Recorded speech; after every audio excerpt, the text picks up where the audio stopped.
Hello, my name is Jacqueline Cousins Oliva, and I want to do another wrestling review. Now, I've seen the show that now there's this talk about AEW, and they've been saying that AEW is the best wrestling show there is, and it's the best wrestling, uh, wrestling place for other wrestlers to be themselves.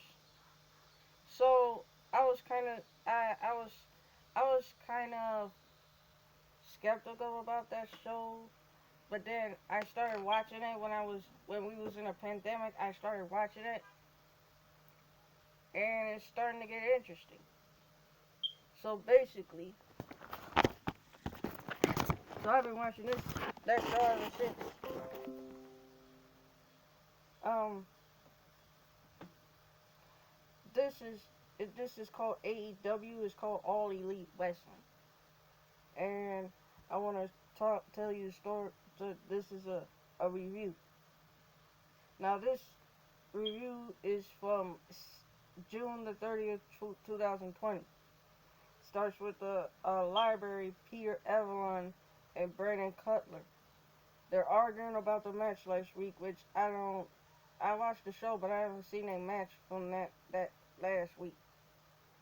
So someone comes and tells them they have another tag team. So basically, they have they can't get along. They haven't gotten along since they first started teaming up together. Young Bucks, Young Bucks, Matt and Nick Jackson shows up and tells them how they've been together.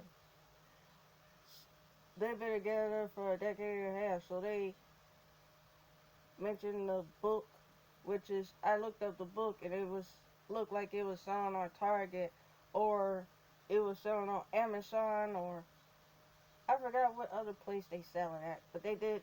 But it seems like they're selling a book, and it didn't, and it's not coming out until November.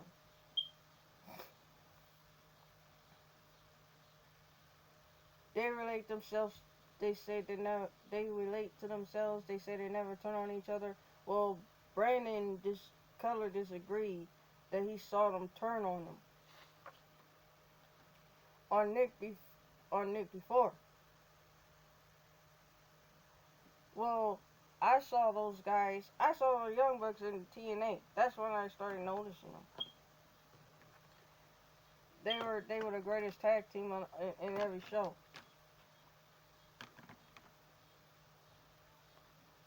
So the book comes out, and the website is called YoungBucksBook.com.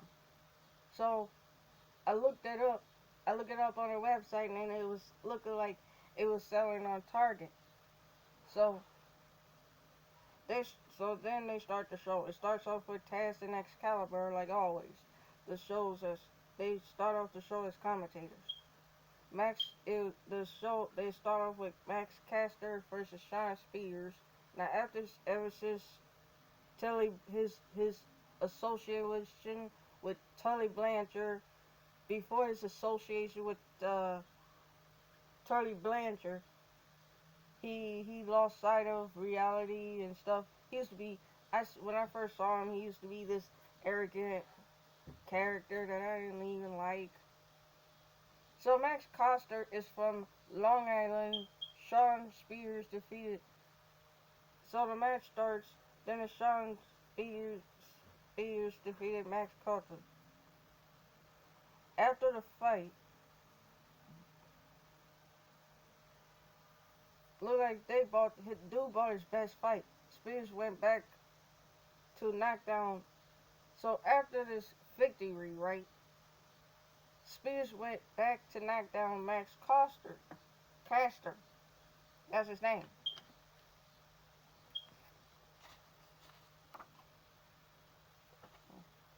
So Pineapple Pete versus Murder Hog Monster. So he attacked Peach before the match even started, and then he fought back with a drop kick. Now the match started, and it was was a crazy match, and Lance Archer came out as a victory. Lance wanted to put more damage on Pete. Joey comes in. Well, during the match, Lance Archer saw Joey, and Joey saw him. So they got there's a lot of tension between them. So Joey come in with a leaf blower, and I don't know, I have no idea how that leaf blower got in the show. Griff Garrison versus Starks. Rick Starks won the match. It wasn't even that interesting. Ricky pays his respects to Taz.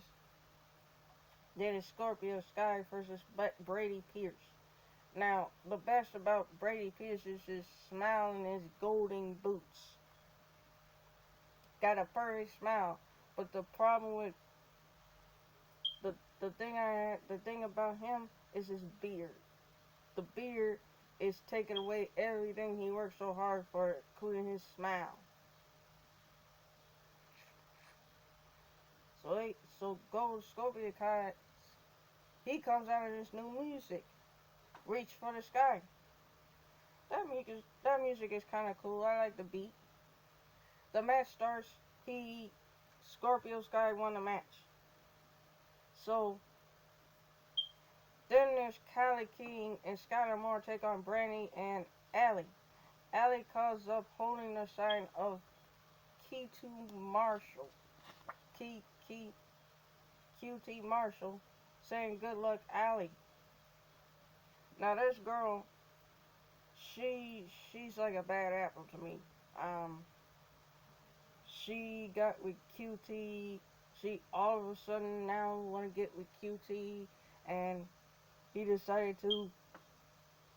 Now she want to help him maintain his status as a wrestler. Like, I don't understand her motive. Like, what is her motive? And Brandy Brandy and Dustin had suspicions about her too.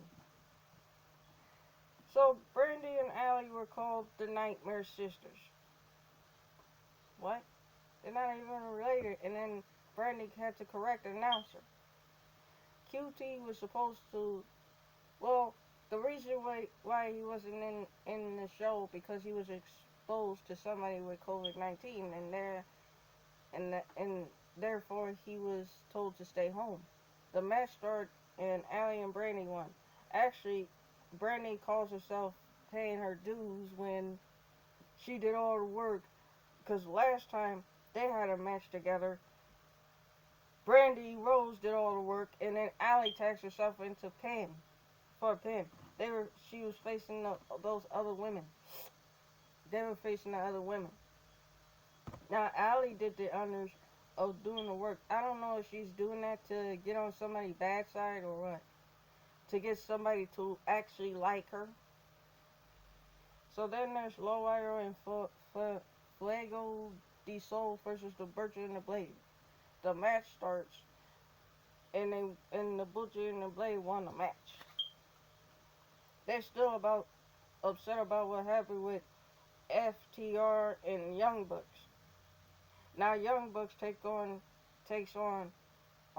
Peter Avalanche with Leva Bates, Brandon Cutler.